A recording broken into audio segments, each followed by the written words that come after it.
Welcome back to BCN news. Tirupati జిల్లా శ్రీకాళహస్తి పట్టణంలో జ్ఞాన ప్రసన్నాంబాదేవి సమేత శ్రీకాళహస్తీశ్వర స్వామి దేవస్థానంలో శనీశ్వర స్వామికి అభిషేకాలను వైభవంగా నిర్వహించారు. వేద పండితుల ఆధ్వర్యంలో శనీశ్వర స్వామి విగ్రహాన్ని వివిధ రకాల ద్రవ్యాలతో అభిషేకించి ప్రత్యేక పూజలు నిర్వహించారు. భక్తులు శనీశ్వర స్వామి అభిషేకాల కార్యక్రమంలో పాల్గొని స్వామిని దర్శించుకుని తీర్థ ప్రసాదాలు స్వీకరించారు.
మహిళలు అవకాశాలను అందిపుచ్చుకుని సద్వినియోగం చేసుకోవాలని పశ్చిమ గోదావరి జిల్లా కలెక్టర్ చదలవాడ నాగరాణి అన్నారు. శనివారం నరసాపురం పట్టణం మొగల్తూరు రోడ్లో SHGల ఆధ్వర్యంలో నిర్వహిస్తున్న BMCను కలెక్టర్ నాగరాణి ఎమ్మెల్యే బొమ్మిడి నాయకర్తో కలిసి పరిశీలించారు. రోజుకు ఎన్ని లీటర్ల పాలు వస్తున్నాయి, రైతులకు లీటర్కు ఎంత ధర ఇస్తున్నారని కలెక్టర్ అడిగి తెలుసుకున్నారు. అధికారులు, మిల్క్ సెక్రటరీలు, BMCల నిర్వాహకులు కలిసికట్టుగా పనిచేసి వ్యాపారం మరింత అభివృద్ది చెందేలా కృషి చేయాలని సూచించారు. ఈ కార్యక్రమంలో MLA Bommidi Nayakar, RDO Achyuta Ambarish, Potturi Ramaraju, PDRDA MSS Venugopal పాల్గొన్నారు. అంటే వేటకి వెళ్తారు, ఒక రోజుకి వెళ్తారు, 2 రోజులకి వెళ్తారు, 3 రోజులకి వెళ్తారు, వారం రోజులకి సముద్రంలోకి వెళ్ళి వెనక్కి తిరిగి వస్తూ ఉంటారు. మీకు ఉండే సమస్యలు ఏంటి? మీకు ఆరోగ్య సమస్యలు ఏమన్నా ఉన్నాయా? పిల్లలు ఏ విధంగా చదువుకుంటున్నారు? పిల్లలకి మీకు జీవన విధానాన్ని బాగు చేయడానికి ఏం చేయొచ్చు? అంటే మీ యొక్క జీవన విధానం మీ ప్రతి అమ్మ దగ్గర మీరు ఎవరో సముద్రంలో వెంటకెళ్ళేవాడు ప్రతి ఒక్కరి దగ్గర మాట్లాడి మీ నోటి నుంచి వినాలని చెప్పేసి నేను వచ్చాను. దయచేసి మీరు అందరూ కొంచెం ఒకరి తర్వాత ఒకరు లేచి విషయాలు చెప్తే నేను విని అర్థం చేసుకుంటాను. అలాగే తర్వాత వచ్చిన విషయం ప్లీజ్ దయచేసి నిశ్శబ్దంగా ఉండండి. నేను వచ్చిన విషయం ఏంటంటే నేను చెప్పాను ఆల్రెడీ, ఇక్కడ ఏంటి విషయాలు అన్ని తెలుసుకోవడానికి అది చాలా వరకు ఫలప్రదమైంది అని చెప్పచ్చు. ఎందుకంటే ఇక్కడ చాలామంది మాట్లాడారు ఇక్కడ విషయాల గురించి, ఇక్కడ ఫేస్ చేస్తున్న సమస్యల గురించి, ఆరోగ్యం గురించి కానీ, పిల్లల చదువుల విషయము, రెసిడెన్షియల్ స్కూల్ పెట్టడం గురించి, కాలేజెస్ గురించి, తర్వాత ఇక్కడ జీవనోపాధులు, లైవ్లీహుడ్స్, ముఖ్యంగా అవసరమైన మీకు ఇన్పుట్స్ ఏం కావాలి, దానికి లోన్స్, ఇలాంటి విషయాలు. తర్వాత యాక్సిడెంట్స్ జరిగినప్పుడు దాని మీదకు తీసుకోవాల్సిన కొన్ని చర్యలు, పర్టికులర్గా కొండయ్య గారు వారి కుమారుడు కొన్ని అది సముద్రంలో ఇలా ఆయనకి అంత కష్టంలో కూడా మనం వెంటనే ప్రభుత్వం నుంచి సహాయం అందించకుండా ఇంకా రకరకాల కాగితాలని చెప్పేసి సిబ్బంది పెట్టడం నిజంగా చాలా బాధాకరమైన విషయం. ఇలాంటి సమస్యలు తర్వాత మనకి మేము వారిని పర్సనల్గా తీసుకుని సాల్వ్ చేయడానికి ప్రయత్నిస్తాము. మీ అందరినీ నేను రిక్వెస్ట్ చేసేది ఏంటంటే పిల్లలందరినీ కూడా చదువుకు పంపించండి. ఆడపిల్లల్ని మగపిల్లల్ని చదువుకోవాలి. దానికి అట్లాగే మీరు సంఘం మీటింగ్స్ అన్ని చెప్పినప్పుడు, సొసైటీ మీటింగ్స్ అని చెప్పినప్పుడు మీ సైడ్ నుంచి లోపం లేకుండా మీరు జాగ్రత్తగా అటెండ్ అవ్వడం, సంఘంలో జరిగే సంభాషణలు, మీటింగ్ మినిట్స్ అన్నీ కూడా జాగ్రత్తగా ఫాలో అవ్వడం, ఇవన్నీ చేస్తే మనకి అందరూ కలిసి అభివృద్ధి చేసుకోవాలి. ఇది ఒక్కళ్ళే బయట నుంచి ఏది పని జరగదు. అందరూ కలిసికట్టుగా ప్రతి ఒక్కళ్ళు కృషి చేసుకుని సమస్యలు సాల్వ్ చేసుకుని ముందుకు వెళ్దాము. మొదటగా నష్టపోయేది ఎవరంటే ఈ మత్స్యకార సోదరులు. తుఫాన్లు వస్తున్నాయి, వర్షాలు వస్తున్నాయి కూడా వస్తున్నప్పుడు మొదటగా మీరందరూ నష్టపోతున్నారు. కాబట్టి ప్రభుత్వం అన్ని రకాలుగా కూడా మరి గతంలో చంద్రబాబు నాయుడు గారు ఆ రోజుల్లో కూడా ప్రత్యేకంగా మత్స్యకార సోదరుల కోసం ఎన్నో పథకాలు మరి ఆ రోజు ప్రభుత్వం పెట్టడం జరిగింది. మళ్ళీ ఈ రోజున ప్రజలందరూ కూడా మరి Telugu Desam party, Janasena, BJP party కూటమికి ప్రజలకు అవకాశం ఇవ్వడం, మరి దానిలో భాగంగా ప్రత్యేకంగా మత్స్యకార సోదరులకు మరి గతంలో ఏదైతే మత్స్యకార భరోసా ఉంటే 10,000 రూపాయలు 20,000 రూపాయలు చేస్తారని చంద్రబాబు నాయుడు గారు చెప్పారు. అది కూడా మరి త్వరలో అవే పరిస్థితి కనపడుతుంది. మేడం మేడం ఇక్కడ ప్రధానంగా త్రాగునీరు అన్నది చాలా ఇబ్బంది పడుతున్నారు. ప్రతి గ్రామంలో కూడా నర్సాపూర్ నియోజకవర్గంలో ఓవరాల్గా ప్రతి గ్రామాలు కూడా డ్రింకింగ్ వాటర్ చాలా ఇబ్బందికర పరిస్థితి. అదేవిధంగా మత్స్యకార సోదరులు అయితే అనుకోండి, వాళ్ళు ఏదైనా వేటకి వెళ్ళినప్పుడు కానీ మిగతా స్టేట్స్ కంపేర్ చేసుకుంటే కనుక కేరళ కానీ, మహారాష్ట్ర కానీ, తమిళనాడు కానీ కంపేర్ చేసుకుంటే కూడా అక్కడ ప్రభుత్వాలకు మత్స్యకార ఒక మోడర్న్ వాళ్ళని సపోర్ట్ చేసే విధంగా ఉన్నాయి. మన గవర్నమెంట్లో కొంత లోపం కనపడుతుంది. మేము కూడా ముఖ్యమంత్రి గారి దృష్టిలో మేము పెడతాం. తిరుపతి జిల్లా గూడూరు కొమ్మర వీధిలోని సూర్య ఫ్యాన్సీలో అగ్ని ప్రమాదం సంభవించడం విచారకరమని, వారికి ప్రభుత్వం ద్వారా సహాయం అందించేందుకు ప్రయత్నిస్తామని గూడూరు ఎమ్మెల్యే పాసం సునీల్ కుమార్ వెల్లడించారు. సూర్య ఫ్యాన్సీ దుకాణంలో షార్ట్ సర్క్యూట్తో అగ్ని ప్రమాదం సంభవించగా ఆ దుకాణాన్ని ఎమ్మెల్యే పాసం సునీల్ కుమార్ పరిశీలించారు. షాపు యజమానితో ఎమ్మెల్యే అగ్ని ప్రమాదంపై చర్చించారు.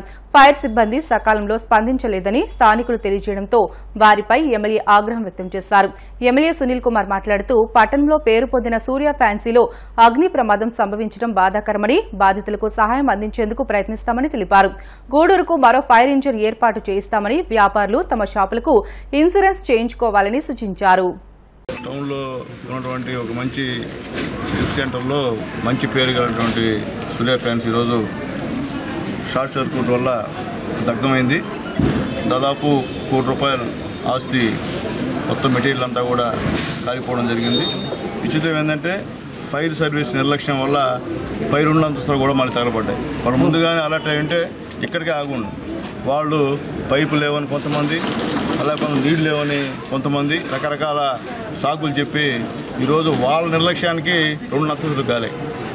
ఎందుకంటే గూడూరులో ఈ విధంగా ఇంత పెద్ద డివిజన్లో ఫైర్ సర్వీస్ ఒకటే ఉండడం, ఉద్యోగస్తులు మాత్రం ఎక్కువ మంది ఉన్నారు. జీతాలు మాత్రం ఒక ఫైర్ సర్వీస్ ఒక వ్యాన్ కొనుక్కోవచ్చు. ఇంతమంది ఉద్యోగులు ఉండి కూడా ఈరోజు అనవసరంగా ₹1,00,00,000 దగ్ధమైందంటే మరీ అన్యాయమైన విషయం. ఖచ్చితంగా దీనిపైన ఫైర్ సర్వీస్ పైన కలెక్టర్ గారికి కంప్లైంట్ చేస్తానని చెప్పి తెలియజేస్తున్నా. అయితే దురదృష్టం ఏంటంటే దీనికి ఇన్సూరెన్స్ లేదని చెప్పి మా సోదరులు చెప్తున్నారు. ఇన్సూరెన్స్ ఉంటే బాగుండు. ఏదో విధంగా ఏ విధంగా చేయాలో ఏదన్నా మాట్లాడి ఒక నష్టపరిహారం వచ్చే విధంగా నేను కూడా చూస్తానని చెప్పి తెలియజేస్తున్నాను. అంటే ఏ విధంగా రూల్స్ ఏ విధంగా ఉండదు దాని ప్రకారం చూసి చేస్తానని చెప్పి తెలియజేస్తున్నాను. అలాగే ఇక్కడ ట్రాన్స్ఫారం కూడా అందరూ కూడా ఈరోజు ఫిర్యాదులు చేశారు.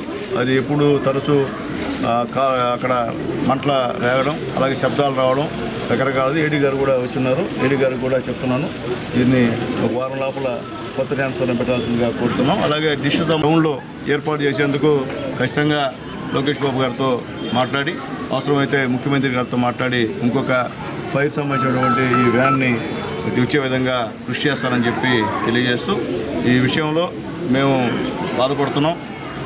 మళ్ళీ పాపము ఈ షాపు రావాలంటే మళ్ళీ ఇంకో 1 కోటి ఇంకా ఎక్కువ అప్పు చేసి మళ్ళీ పెట్టాల్సినటువంటి పరిస్థితి. కాబట్టి అందరం కూడా ఈ విషయంలో బాధపడుతున్నాం. మళ్ళీ ఇలాంటి సంఘటనలు పునరావృతం కాకుండా ఫైర్ సిబ్బంది, అలాగే మున్సిపల్ కమిషనర్ గారు, అలాగే మా ఏడీ గారు అందరూ కూడా దీన్ని ఏం చేయాలో మళ్ళీ తలెత్తకుండా చేయాల్సిన పరిస్థితి కూడా ఉంది. ఈ తీగలు కూడా గత ప్రభుత్వం ఉద్యోగ ఉపాధ్యాయులను మోసం చేస్తూ అమలు చేయడానికి ప్రయత్నించిన జీపీఎస్ విధానానికి సంబంధించిన గెజెట్ నోటిఫికేషన్ ప్రతులను కాకినాడ జిల్లా యూటీఎఫ్ శాఖ ఆధ్వర్యంలో స్థానిక ఇంద్రపాలెం బ్రిడ్జ్ సెంటర్లో అంబేద్కర్ విగ్రహం వద్ద దహనం చేశారు.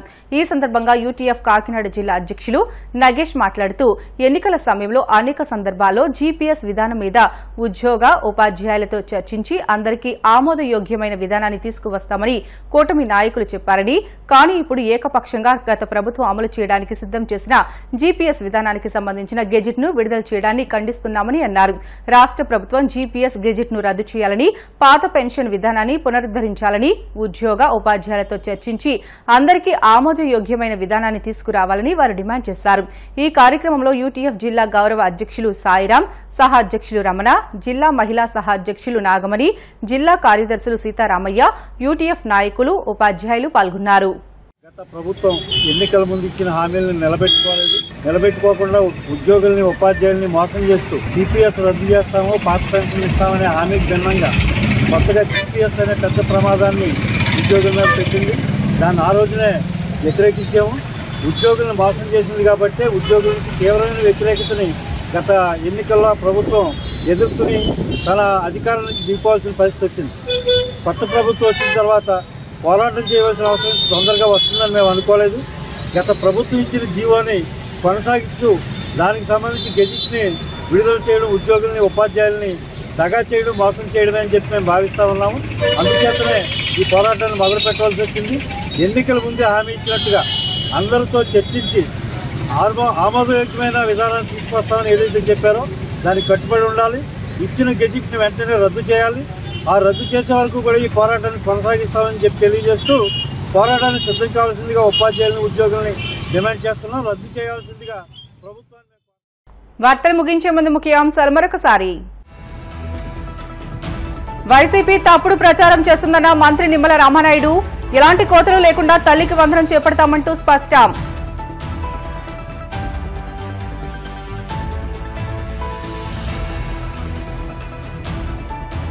ఈనాడు మీడియా సంస్థల తీరుపై మాజీ మంత్రి అంబటి రాంబాబు ఫైర్, జగన్మోహన్ రెడ్డిని కించపరిచేలా వార్తలు రాస్తున్నారంటూ ఆగ్రహం.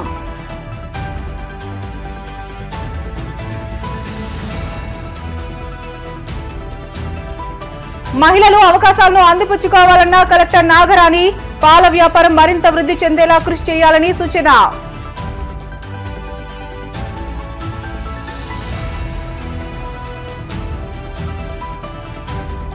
రానున్న వారం రోజుల్లో ఏపీ వ్యాప్తంగా విస్తారంగా వర్షాలు, అల్పపీడనం ఏర్పడనుందన్న భారత వాతావరణ శాఖ. ఇవి ఇప్పటివరకున్న బులెటిన్లోని అప్డేట్స్. మరిన్ని వార్తల కోసం BCN digital YouTube channel, Facebook page ని ఫాలో అవ్వండి. అప్డేట్ వార్తల కోసం ప్లీజ్ డూ సబ్స్క్రైబ్.